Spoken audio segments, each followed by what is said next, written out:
আসসালামু আলাইকুম। আবার নতুন একটি কবিতা নিয়ে আপনাদের মাঝে উপস্থিত। আমার কবিতার নাম হলো অসীম ভাবনা।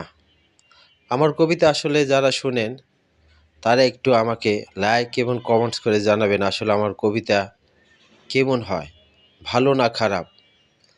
মানুষের আলোচনা এবং সমালোচনা ছাড়া ভালো খারাপ বিবেচনা করা সম্ভব না।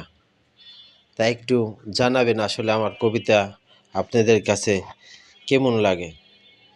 তাই নতুন কবিতা শুরু করা যাক। অসীম ভাবনা।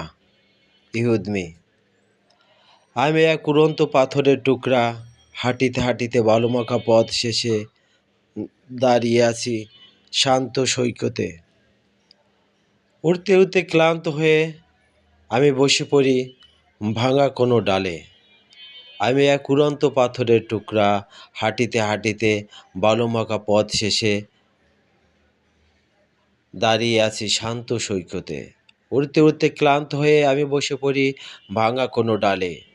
আমার এই নিজের অজান্তে আমি যেন আকাশের মেঘ, উড়ি আকাশের বুকে, বসতে হয় যেন মাটিতে বৃষ্টিবিন্দু হয়ে।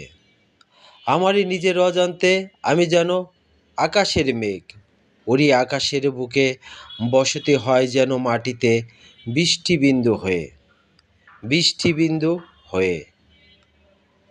আমি যেন আকাশের তারা, আমি যেন আকাশের তারা, কখনো কখনো যায় না দেখা, হয়ে যায় এক বিন্দু কণা।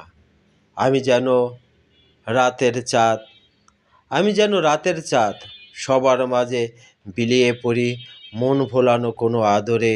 নিজের সুর ভুলে গিয়ে আমি যেন ছুটে চলি সাগরের বুকে।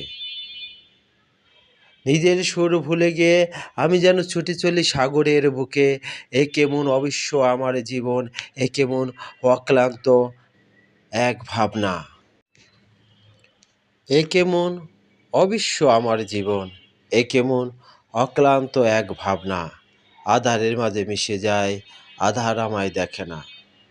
এ কেমন বিচলিত আমার ভুবন, কল্পনার চাদরে উড়ে যায় অগভীর কোনো দেশে। এ কেমন বিচলিত আমার ভুবন, কল্পনার চাদরে উড়ে যায় অগভীর কোনো দেশে, অগভীর কোনো দেশে। কল্পনার চাদরে উড়ে যায় অগভীর কোনো দেশে, অগভীর কোনো দেশে। স্বপ্ন আমায় ছাড়ে না, তবুও যেন আমি কি, কখনো অবহেলিত, কখনো মানিক।